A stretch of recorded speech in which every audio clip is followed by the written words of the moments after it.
Hungarian Folk Tales. A fox seeks shelter.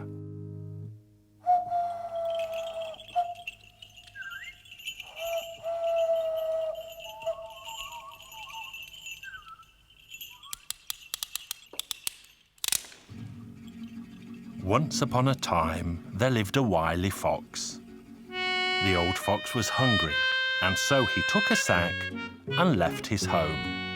He walked and walked until the sky grew dark, and he stood outside the house of a rich farmer. He knocked hard on the door, and when asked who was there, he replied, "I'm a poor traveller in need of shelter for the night. Will you take pity on me?" The rich farmer had a good heart, and so did his wife. They let the fox come in and offered him supper. "Kind sir, are there no thieves around the house? I have a fine fat cockerel in my sack, and I wouldn't like to have it taken in the night." "Worry not, Mr. Fox. Nothing has been stolen in my house. You can sleep in peace."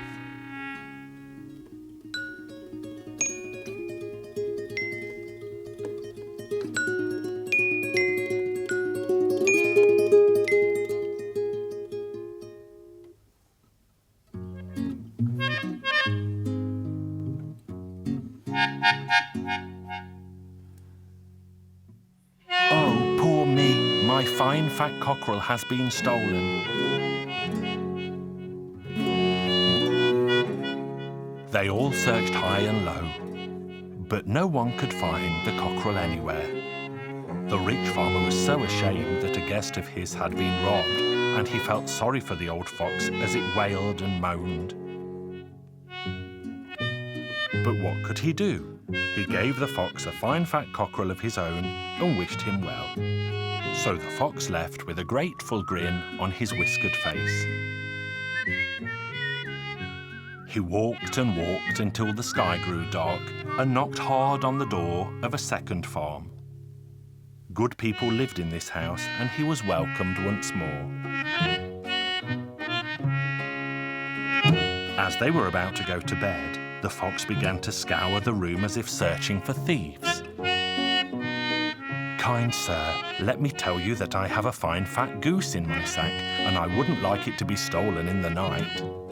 "Worry not, Mr. Fox. Nothing has been stolen in my house. You can sleep in peace."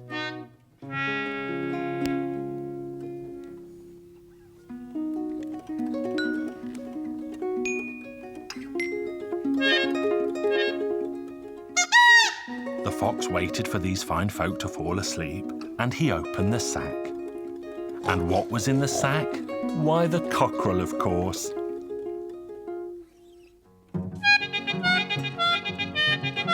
He took the fat fowl out and ate it all up, feathers and all.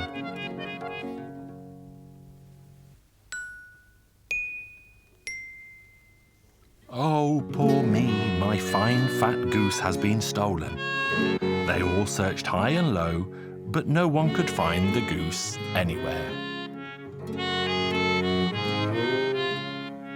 The farmer then gave the old fox a fine fat goose of his own to stop him crying and moaning so. He walked and walked until the sky grew dark, and he stood outside a third house.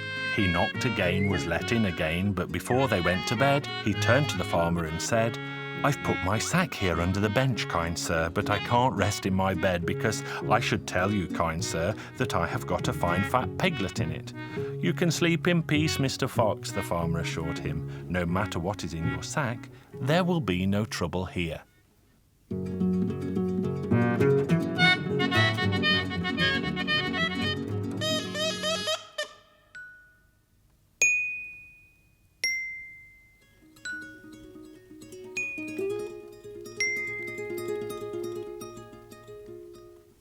"Oh, poor me, my fine fat piglet has been stolen."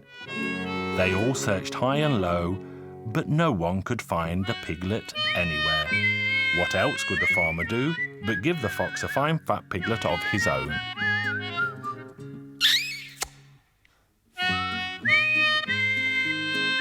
When the sky grew dark that night, the fox knocked at another door. They let him in, and again he said the same before they went to sleep. "Kind sir, please look out for thieves this night, for I have a fine fat pig in my sack, and I wouldn't like it to be stolen." The farmer glanced at the sack and saw that it had no fine fat pig inside, and knew from its squeals that it was only a piglet. But the wily fox didn't go to sleep. He ate the piglet up, curly tail and all. As soon as the sun rose, the fox began to moan, "Oh, poor me, my fine fat pig has been stolen." The farmer immediately saw the trick and pretended to feel sorry for the old fox. "Don't be so sad, and don't wake the village with your moaning. I'll give you 2 fat pigs instead of 1. Give me your sack so I can put them into it outside." The master went outside with the sack. He had 2 hungry foxhounds. He put them into the fox's sack, tied it up, gave it to the fox, and wished him well. When the wily old fox opened the sack, he saw no pigs. And what should jump out of the sack but the 2 hungry foxhounds? The fox ran as fast as his red legs could carry him. He forgot about his belly and wanted to save his furry hide. But the hungry foxhounds caught hold of his tail and tore him to shreds. If they hadn't, my story would never end.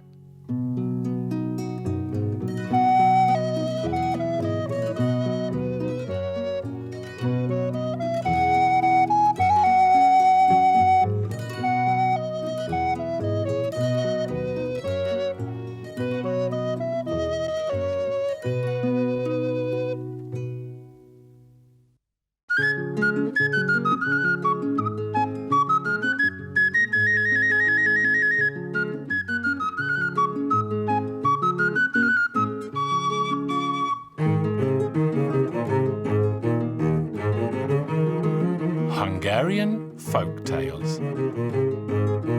King Kitty.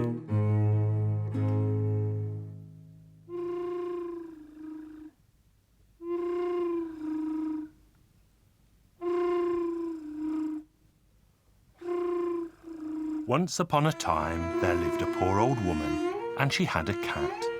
The cat was so greedy that he poked his nose into every jug and jar.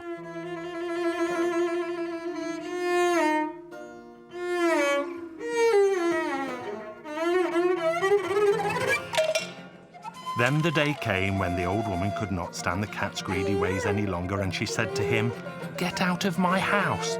You may go wherever you like, but never darken my door again." So the greedy cat was forced to go out into the wide world.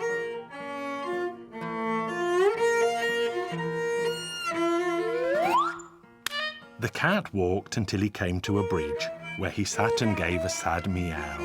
And as he sat, he caught sight of a fox sitting nearby.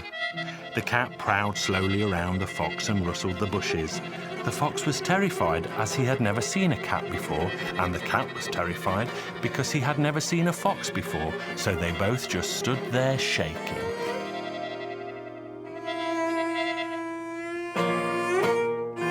Which of us should be in charge? What? You don't know who I am? I'm King Kitty. All the animals are afraid of me. "Oh, I am ashamed to say that I have never heard of you before," the fox confessed, and immediately invited King Kitty to his humble home for a sumptuous supper of chicken, duck, goose, and anything else he could find. "Please eat more, Your Majesty. Make yourself at home."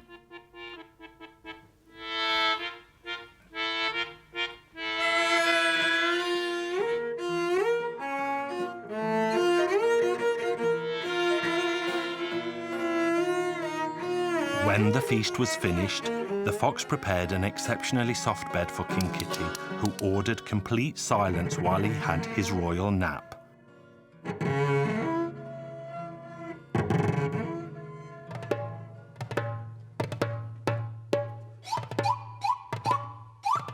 Get away from here. Don't you know that King Kitty is sleeping in my house? If you wake him now, he's sure to have you executed. Where are you running to? Are the hounds on your tail? Don't ask me, Bear. I was passing Fox's house and he told me to run away because King Kitty sleeps within, and if I woke him, he'd have me executed. The bear pondered. I have travelled to many lands, but I have never heard of such a feline figure. I shall pay a visit to the fox and see this King Kitty for myself. Oh, Bear, please don't go there, because if you wake King Kitty, he'll have you executed and me along with you. This frightened the bear, who ran and ran until he reached the rabbit. Oh my, what will happen if King Kitty wakes up and walks out into the forest? I've got a splendid idea. Let's all invite King Kitty to a banquet. If you trust me, I'll go to the fox and invite His Majesty.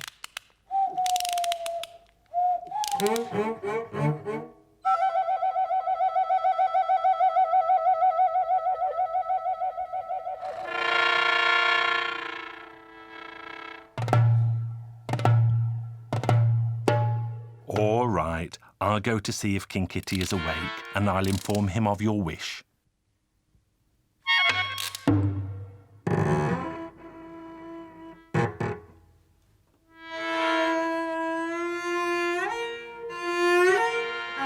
Your Majesty, a crow has arrived sent by the animals of the forest to invite you to a royal banquet. King Kitty brushed his white whiskers and said, "Very well, you may go and tell the crow I will attend."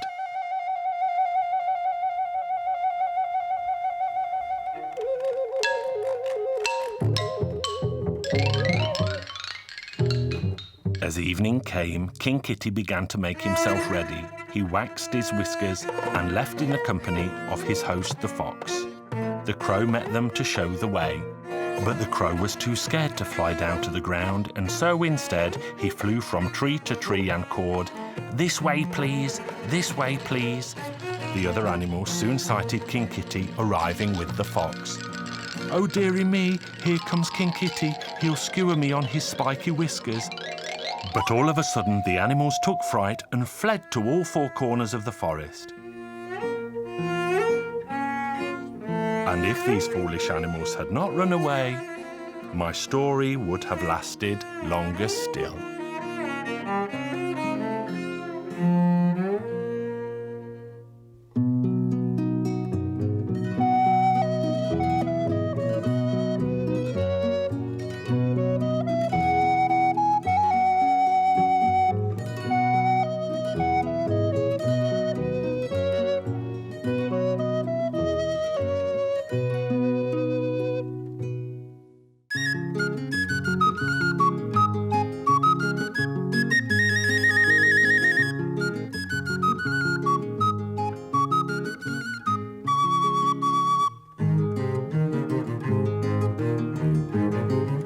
Hungarian Folk Tales.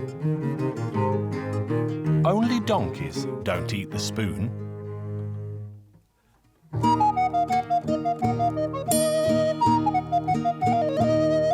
Once upon a time, beyond the snowy Alps, in the cradle of the Carpathian Mountains, lay the land of Hungary, and there lived a king called Matthias. If the old stories are to be believed, then King Matthias liked to see for himself how his people lived. He dressed in the clothes of a simple beggar and wandered the land, where he spoke to his people as their equal. One day he found himself on a vast plain, where all he could see was the small house of a shepherd. So King Matthias approached the house and greeted the good shepherd. It was the middle of winter, so the shepherd invited the king into his home. The shepherd had no idea that this poor beggar was actually the king of the land. He gave him food for his journey, and the king carved his host's name on his stick before he returned to his royal palace. The shepherd had a trusty black sheepdog. The little dog was so skilled and loyal that it never left the shepherd's feet. King Matthias sent a letter to the shepherd inviting him and his trusty sheepdog to the palace. But the invitation did not explain why he was invited or how to find the king's home.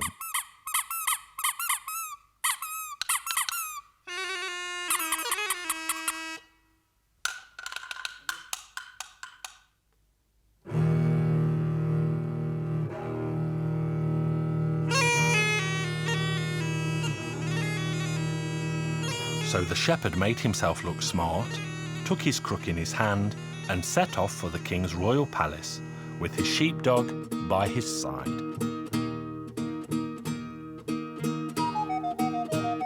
When they reached the city gate, they were met by a guard who said, "Hey, old man, stop here. Where are you going?" "To His Majesty the King." "And with a dog?" "But of course," the shepherd replied. "Here you are. You can see the royal letter that invites us both." The guard read the letter from top to bottom. "Oh, old man, you are sure to be richly rewarded by the king. I shall let you pass if you promise to share the great reward with me." "Well, I don't mind. I promise you that half of the reward will be yours." Then the shepherd reached the castle gate. He tried to enter, but was again stopped by a guard. "Hey, old man, stop here. Where are you going?" "To His Majesty the King." "With a dog?" "Well, I have a letter. Here you are." "You were right. You are both invited." But then the guard remembered that there was a banquet inside the palace. The king had called together all the important men in his kingdom. The king obviously wanted to reward the lowly shepherd in front of these rich men, but also planned to play a joke on the old man first. The second guard said, "Old man, you are going to get a great reward. I shall let you pass if you give me half of that reward." "All right, I will give you half of it." So he would give one half to this one, and he had promised to give the other half to the other one, so that would leave him with nothing, wouldn't it? The old shepherd walked into the palace. The king and his courtiers were already seated around the large table. The servants had set places for them all with a bowl, spoon, knife and a fork in front of everyone except the shepherd, who had been given no spoon. The soup was served and everyone helped himself. The first, of course, was His Majesty King Matthias, who raised his spoon and said, "Dear sirs, only donkeys don't eat soup." Everyone took his spoon. The shepherd tried to take his one too, but he had none. "Oh dear, I shall be the donkey now because I cannot eat my soup. I cannot eat soup with either a fork or a knife." But this was not the first time that a poor man had to eat soup without a spoon. The old shepherd simply cut the end off his bread and hollowed it out. The crispy crust made the perfect spoon for eating soup, and he sat and ate every last drop, watched by all the important guests and the king.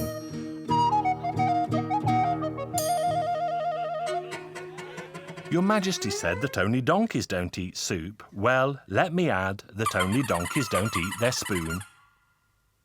And the old shepherd gobbled up his soup-soaked spoon in one.